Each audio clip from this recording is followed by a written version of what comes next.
Welcome to Jaja academy Lahore. आज हम discuss करेंगे ICS पार्ट 1 के chapter number 7 Windows operating system के इंपॉर्टेंट शॉर्ट क्वेश्चंस को। Define user interface. इंटरफेस कहते हैं ऐसे मीन्स को जिससे यूजर कंप्यूटर के साथ कम्युनिकेट करता है या इंटरेक्ट करता है। ऐसे जरिए या ऐसे मीन्स को कहते हैं user interface. Why does a computer needs an operating system? अभी हमने बात की कि यूजर को कंप्यूटर के साथ कम्युनिकेट करने के लिए, इंटरैक्ट करने के लिए यूजर इंटरफेस की जरूरत होती है और यूजर इंटरफेस प्रोवाइड करता है सिस्टम सॉफ्टवेयर। सिस्टम सॉफ्टवेयर का दूसरा नाम है ऑपरेटिंग सिस्टम। ऑपरेटिंग सिस्टम के दो यूजेस क्या होंगे या पर्पस क्या होगा? It provides an interface for user to interact with computer and It controls and organizes computer hardware and other softwares जिन्हें हम एप्लीकेशन सॉफ्टवेयर्स कहते हैं। जब तक सिस्टम सॉफ्टवेयर इंस्टॉल नहीं किया जाता, कोई भी एप्लीकेशन सॉफ्टवेयर इंस्टॉल नहीं कर सकते आप किसी भी डिवाइस पर, चाहे वो कंप्यूटर हो, मोबाइल हो या कोई भी सिमिलर डिवाइस हो। ऑपरेटिंग सिस्टम की एग्जांपल्स हैं DOS operating system. DOS stands for disk operating system. Windows is another example. इसी तरह लाइनिक्स और यूनिक्स भी ऑपरेटिंग सिस्टम की एग्जांपल्स हैं। Write down the names of different operating systems on the basis of user interaction. User interact कैसे करता है computer system के साथ, इस लिहाज से दो तरह के ऑपरेटिंग सिस्टम है, command line operating system and graphical user interface operating system और simply GUI operating system. Describe GUI operating system. In GUI user communicates with the operating system using visual environment. हमारे जो मौजूदा computers या laptops हैं या हमारे Android phones हैं, इनमें डिफरेंट आइकन्स बने होते हैं, डिफरेंट पॉइंटर्स होते हैं, मेन्यूज होते हैं, जिन्हें देखकर ही यूजर अंडरस्टैंड कर सकता है कि माई कंप्यूटर के आइकन पे अगर मैं डबल क्लिक करूंगा तो माई कंप्यूटर खुलेगा। इसी तरह व्हाट्सएप का आइकन बना हुआ है तो उसको टैप करने से व्हाट्सएप का सॉफ्टवेयर खुलेगा। इस तरह के इंटरफेस जो यूजर फ्रेंडली होते हैं उन्हें कहते हैं ग्राफिकल यूजर इंटरफेस। उनकी एग्जांपल्स हैं विंडोज, लाइनिक्स, सोलारिस वगैरह। Define command line operating systems. Command line operating system में colourful screens, icons, pointers, menus ऐसा कुछ भी नहीं होता। कमांड लाइन इंटरफेस सिर्फ और सिर्फ एक ब्लैक स्क्रीन होती है जिस पर सिर्फ कमांड लिखकर यूजर कम्युनिकेट कर सकता है ऑपरेटिंग सिस्टम से या हार्डवेयर से। अदरवाइज जिसको कमांड्स नहीं आती वो कमांड लाइन इंटरफेस पर काम नहीं कर सकता। इसके लिए यूजर को बहुत सारी कमांड्स को याद रखना पड़ता है ताकि वो डिफरेंट टास्क्स को परफॉर्म कर सके। कमांड लाइन इंटरफेस की एग्जांपल है disc operating system. Define window. Window कहते हैं एक रेक्टेंगुलर बॉक्स को जैसे ही हम किसी भी आइकन पर डबल क्लिक करते हैं एक रेक्टेंगुलर बॉक्स हमारे सामने अपीयर होता है, उसको कहते हैं विंडो। फॉर एग्जाम्पल अगर मैं माई कंप्यूटर पर क्लिक करूंगी तो जो स्क्रीन मेरे सामने ओपन होगी, एक रेक्टेंगुलर बॉक्स ओपन होगा जिसमें माई कंप्यूटर की फर्दर डिटेल्स होंगी, उस बॉक्स को कहते हैं विंडो। कई बार एग्जाम्स में क्वेश्चन आता है कि differentiate between window and Windows, तो उसका आंसर ये है कि window is a rectangular graphical area which contains different graphical objects such as buttons, menus, toolbars, etc. जबकि विंडो के साथ हम S लगा देते हैं विंडोज, तो Windows is an example of operating system. This is the difference between window and windows. List 4 objects or components of Windows operating system. उसमें desktop है। कंप्यूटर को स्टार्ट करते ही जो फर्स्ट स्क्रीन आपके सामने अपीयर होती है जिसके ऊपर डिफरेंट आइकन्स बने होते हैं उसे कहते हैं डेस्कटॉप। इसी तरह माई कंप्यूटर भी एक ऑब्जेक्ट है। रिसाइकल बिन ऐसी प्लेस है जहां पर टेम्परेरीली डिलीटेड फाइल्स को स्टोर किया जाता है। माई डॉक्यूमेंट्स का फोल्डर होता है। इसी तरह control panel is another object और component of Windows operating system. Define desktop. अभी हमने बात की डेस्कटॉप को ऑन स्क्रीन वर्क एरिया भी कहते हैं। It is the first object that appears when the Windows is started. पहली स्क्रीन जो आपको नजर आती है उसे कहते हैं desktop. What is the use of my computer folder? My computer folder आपको प्रोवाइड करता है access to the systems disk drives. Hard disk की जो पार्टीशंस हुई होती है C drive, D drive, E drive की फॉर्म में, उन सारी ड्राइव्स की इंफॉर्मेशन आपको माई कंप्यूटर के फोल्डर में मिलती है और वहीं से आप अदर हार्डवेयर को भी एक्सेस कर सकते हैं। It provides a shortcut to Windows Explorer. Windows Explorer is another object of Windows operating system, जिसे हम थोड़ी देर में डिस्कस करेंगे। माई कंप्यूटर में आपको उसका भी शॉर्टकट अवेलेबल होता है। What is the purpose of recycle bin? जब हम कंप्यूटर से कोई फाइल, इमेज, कोई सॉन्ग, वीडियो डिलीट करते हैं, वो डिलीटेड फाइल रिसाइकल बिन के फोल्डर में टेम्परेरीली स्टोर हो जाती है। अगर आप गलती से किसी फाइल को रिमूव कर दें तो आप उसे रिसाइकल बिन से रिकवर कर सकते हैं, लेकिन अगर आप रिसाइकल बिन से भी फाइल को रिमूव कर दें तो फिर वो आपके कंप्यूटर से परमानेंटली रिमूव हो जाती है।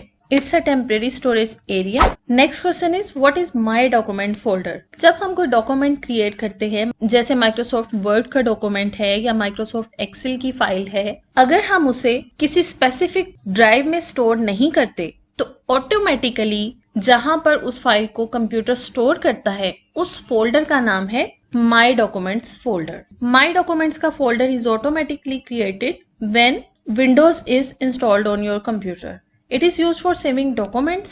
Many application programs like Microsoft Word use this folder as default location for storing files. Explain the use of Windows Explorer. Windows Explorer पर आपको different types के questions आ सकते हैं, जैसे कि how we can manage files and folders, define Windows Explorer, what is the role of Windows Explorer. इन सारे questions को यहाँ write down करने का purpose ये है कि आपको idea हो जाए कि एक topic पर किस तरह से questions आ सकते हैं और past paper में वो किन किन ईयर्स में पूछे गए हैं। Windows Explorer is a file manager in Windows operating system.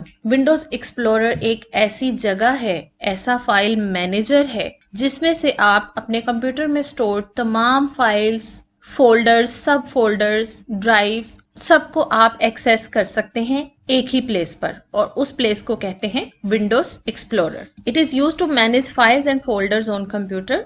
It can be used to cut, copy, paste, rename or delete a file or folder. जब आपके सामने तमाम फाइल्स और फोल्डर्स की डिटेल मौजूद होगी तो उन फाइल्स या फोल्डर्स को आप रीनेम वगैरह भी कर सकते हैं। Discuss briefly internet explorer. Windows explorer computer से तमाम फाइल्स को सर्च करने के लिए यूज होता है, जबकि इंटरनेट एक्सप्लोरर वेब पर मौजूद फाइल्स, फोल्डर्स एंड इंफॉर्मेशन वगैरह को सर्च करने के लिए यूज होता है। इंटरनेट एक्सप्लोरर को वेब ब्राउजर भी कहते हैं। It is a part of Microsoft Windows operating system. It is used to access information available on the internet. So, एक क्वेश्चन ये भी आ सकता है कि differentiate between Windows Explorer and Internet Explorer. Inside the computer जब आपने किसी information को search करना हो तो आप Windows Explorer में जाते हैं, और जब आपने web से किसी information को search करना हो तब आप Internet Explorer use करते हैं. Describe control panel. Control panel is a place where you can perform system management tasks. System management task जैसे कि किसी हार्डवेयर को या किसी सॉफ्टवेयर को इंस्टॉल करना या अनइंस्टॉल करना, manage system resources, sharing printers, setting up date and time, setting display etcetera. Control panel से आप ये तमाम सेटिंग्स कर सकते हैं. Right to uses of start button. Desktop के लेफ्ट बॉटम कॉर्नर में एक स्टार्ट बटन होता है जिसके ऊपर ही स्टार्ट लिखा होता है. It is used to access programs installed into the computer. जो भी कंप्यूटर में प्रोग्राम्स, सॉफ्टवेयर्स इंस्टॉल किए होते हैं, स्टार्ट के बटन पर क्लिक करने से वो तमाम आपके सामने शो हो जाते हैं. जिस सॉफ्टवेयर को आप खोलना चाहें आप उसे खोल सकते हैं. इसके अलावा it can also be used to open और search documents, change system settings, manage files and folders and maintain system. Define event. Event कहते हैं action को. An action performed by a mouse and the keyboard is called an event. जब आप mouse का button press करते हैं, mouse के button को प्रेस करना इज एन इवेंट. उसके बाद प्रेस किए हुए बटन को रिलीज कर देना, फिंगर को उठा लेना और बटन का ऊपर आना इज एन अदर इवेंट. इसी तरह कीबोर्ड की जब आप की प्रेस करते हैं, pressing a key is an event, और जब आप की को रिलीज करते हैं तो releasing a key is another event. Most important events are click, right click and drag. Drag भी एक माउस इवेंट है। List different features of Windows 2000। Windows 2000 is easier to use. It provides multitasking, it provides multiprocessing, plug and play options, and networking. Differentiate between multitasking and multiprocessing operating systems. Multitasking or multiprocessing are two different concepts. Multitasking operating system ऐसे operating systems को कहते हैं जो एक user को एक वक्त में मुख्तलिफ काम करने की फैसिलिटी प्रोवाइड करते हैं।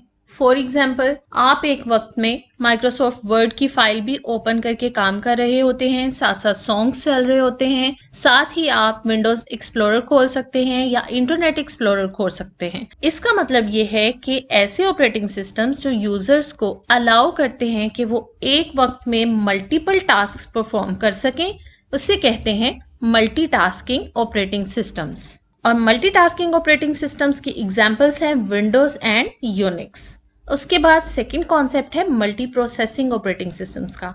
Multi processing operating systems are the operating systems that support multiple processors running program at the same time. Multi processing operating systems में एक से ज्यादा प्रोसेसर्स लगे होते हैं जो मिलकर काम करते हैं। इससे कंप्यूटर की एफिशिएंसी, कंप्यूटर की स्पीड बहुत ज्यादा इंक्रीज हो जाती है। ऐसे ऑपरेटिंग सिस्टम्स जो मल्टी प्रोसेसिंग को सपोर्ट करते हैं उन्हें कहते हैं मल्टी प्रोसेसिंग ऑपरेटिंग सिस्टम्स। इनमें एग्जांपल्स हैं लाइनक्स, यूनिक्स और विंडोज ऑपरेटिंग सिस्टम की। Distinguish between single user and multi user operating systems. ऐसे ऑपरेटिंग सिस्टम्स जिन पर सिर्फ एक वक्त में एक ही यूजर काम कर सकता है उसे कहते हैं single user operating system. In multi-user operating systems, multiple users can use the same computer at the same time. What do you mean by the plug and play? Plug and play operating system की ऐसी capability है जो automatically device को detect कर लेता है और configure कर लेता है और हमें उस डिवाइस के ड्राइवर को इंस्टॉल करने की जरूरत नहीं पड़ती। यानी विंडोज में ऑलरेडी काफी ड्राइवर्स मौजूद होते हैं। जैसे ही डिवाइस को हम विंडोज के साथ कनेक्ट करते हैं, ऑटोमेटिकली विंडोज ऑपरेटिंग सिस्टम उसके रेलेवेंट ड्राइवर को इंस्टॉल करता है और डिवाइस को हमारे लिए फंक्शनल बना देता है। इसकी एग्जांपल है यूएसबी को कंप्यूटर के साथ कनेक्ट करना। जैसे ही आप यूएसबी को कंप्यूटर के साथ कनेक्ट करते हैं, फौरन से विद इन सेकेंड्स आपके सामने यूएसबी ओपन हो जाती है। इस सारे प्रोसीजर में आपको कहीं पर भी यूएसबी का ड्राइवर इंस्टॉल नहीं करना पड़ता। इस कैपेबिलिटी को कहते हैं plug and play. State the use of partition. Partitions की जाती हैं हार्ड डिस्क पर। हार्ड डिस्क जो कि एक लार्ज स्टोरेज एरिया है, उसे ज्यादा एफिशिएंटली यूज करने के लिए, अच्छे तरीके से उसे ऑर्गेनाइज या मैनेज करने के लिए हम हार्ड डिस्क को डिफरेंट पार्टीशंस यानी स्टोरेज एरियाज में डिवाइड कर देते हैं। उनमें से हर स्टोरेज एरिया को हम एक पार्टीशन या ड्राइव का नाम देते हैं and it is the logical division of the hard disk. और इसका एक ये भी फायदा होता है कि अगर आपने एक ही हार्ड डिस्क पर मल्टीपल ऑपरेटिंग सिस्टम्स इंस्टॉल करने हो तो आप डिफरेंट ड्राइव्स में डिफरेंट ऑपरेटिंग सिस्टम्स को इंस्टॉल कर सकते हैं। फॉर एग्जाम्पल, सी ड्राइव में आप अगर विंडोज 10 इंस्टॉल कर रहे हैं तो डी ड्राइव में आप विंडोज 7 या विंडोज 8 इंस्टॉल कर सकते हैं। Differentiate between primary and extended partition. Hard disk की पार्टीशन की 2 टाइप्स हैं, primary partition and extended partition. दोनों में डिफरेंस देखते हैं। Primary partition can be used as system partition. अगर आपने अपने कंप्यूटर पर एक ही ऑपरेटिंग सिस्टम इंस्टॉल करना है तो आपकी जो सी ड्राइव, जो आपकी प्राइमरी पार्टीशन होती है, that is used as system partition. और एक्सटेंडेड पार्टीशन को आप फर्दर सब पार्टीशंस में डिवाइड कर सकते हैं। लेकिन एक हार्ड डिस्क पर एक वक्त में सिर्फ एक ही एक्सटेंडेड पार्टीशन होती है, जबकि प्राइमरी पार्टीशंस मैक्सिमम 4 हो सकती हैं। अगर आप टोटल 4 पार्टीशंस क्रिएट करना चाहते हैं अपनी हार्ड डिस्क में तो या तो आप चारों प्राइमरी पार्टीशंस रख लें, या फिर अगर आपने एक्सटेंडेड पार्टीशन को भी क्रिएट करना है तो एक पोर्शन आप एक्सटेंडेड पार्टीशन को दे लें और 3 पोर्शंस आप प्राइमरी पार्टीशन को दे सकते हैं। इसी तरह आप डिफरेंट कॉम्बिनेशंस बना सकते हैं। Primary partition is created to occupy the entire hard disk or a portion of it. आप चाहें तो पूरी की पूरी हार्ड डिस्क को एक ही प्राइमरी पार्टीशन बना सकते हैं, जबकि एक्सटेंडेड पार्टीशन के केस में it is created to use multiple operating systems. यानी आप एक्सटेंडेड पार्टीशन के एरिया को फर्दर सब डिवाइड कर सकते हैं डिफरेंट लॉजिकल पार्टीशंस में, और उन फर्दर डिवाइडेड पार्टीशंस में आप मल्टीपल ऑपरेटिंग सिस्टम को इंस्टॉल कर सकते हैं। Primary partition can not be subdivided into multiple logical drives, जबकि एक्सटेंडेड पार्टीशन को आप एनी नंबर ऑफ ड्राइव्स में डिवाइड कर सकते हैं। How can you use multiple operating systems on a disk? Extended partition के अंदर आप फर्दर पार्टीशंस बनाएं और उसमें मल्टीपल ऑपरेटिंग सिस्टम्स को इंस्टॉल कर लें। How many primary and extended partitions can be created on basic hard disk? अभी मैंने आपको बताया कि आप मैक्सिमम 4 पार्टीशंस बना सकते हैं प्राइमरी पार्टीशंस, और सिर्फ आप एक एक्सटेंडेड पार्टीशन बना सकते हैं। State the purpose of disc management utility. Hard disk में मौजूद पार्टीशंस, उनको मैनेज करना, उनकी परफॉर्मेंस को कंट्रोल करना, इसके लिए ऑपरेटिंग सिस्टम एक यूटिलिटी प्रोवाइड करता है, that is a graphical user interface for user to view and perform maintenance on all hard drives and CD drives. The user can check status of these drives. Define print queue. जब हम print की different commands देते हैं, for example, मैंने page 1 की command दी, फिर page 2 की command दी और फिर पेज 3 की कमांड दी। मैंने टोटल 3 कमांड्स दी। क्यू कहते हैं कितार को। जिस तरतीब से हम प्रिंट की कमांड्स देते हैं, उसी तरतीब से वो लाइन में या कितार में या क्यू में लग जाती हैं। फिर उस क्यू में मौजूद पहली कमांड पहले एग्जीक्यूट होती है, यानी पहले उसका प्रिंट निकलता है, फिर सेकंड कमांड का प्रिंट निकलता है, और फिर थर्ड वाली कमांड एग्जीक्यूट होती है। सो इस क्यू को कहते हैं print queue. Collection of all documents that are waiting for printing task reside in print queue. It can be used to restart और cancel printing task. For example, मैंने 3 commands दी थी, उसमें से अगर मैं सेकंड कमांड को रिमूव करना चाहूं, यानी मुझे उसका प्रिंट नहीं चाहिए, तो मैं प्रिंट क्यू में जाकर सेकंड वाली प्रिंटिंग की कमांड पर राइट क्लिक करने से उसे कैंसिल कर सकती हूँ। इसी तरह अगर एक बार कैंसिल कर दिया लेकिन मैं उसे दोबारा स्टार्ट करना चाहती हूँ, यानी मेरा माइंड चेंज हुआ और मैं फिर से उसका प्रिंट लेना चाहती हूँ, तो मैं दोबारा राइट क्लिक करूंगी और उसे रीस्टार्ट कर दूंगी। Next question, how can you print a document? Shortcut की है कंट्रोल पी की। कीबोर्ड से आप ये शॉर्टकट की यूज कर सकते हैं। इसके अलावा माइक्रोसॉफ्ट वर्ड के मेन बटन में जाकर या मेन मेन्यू में जाकर वहां से भी प्रिंट की कमांड दी जा सकती है। Thank you for watching. For more computer science lectures and other informative videos, subscribe to my channel.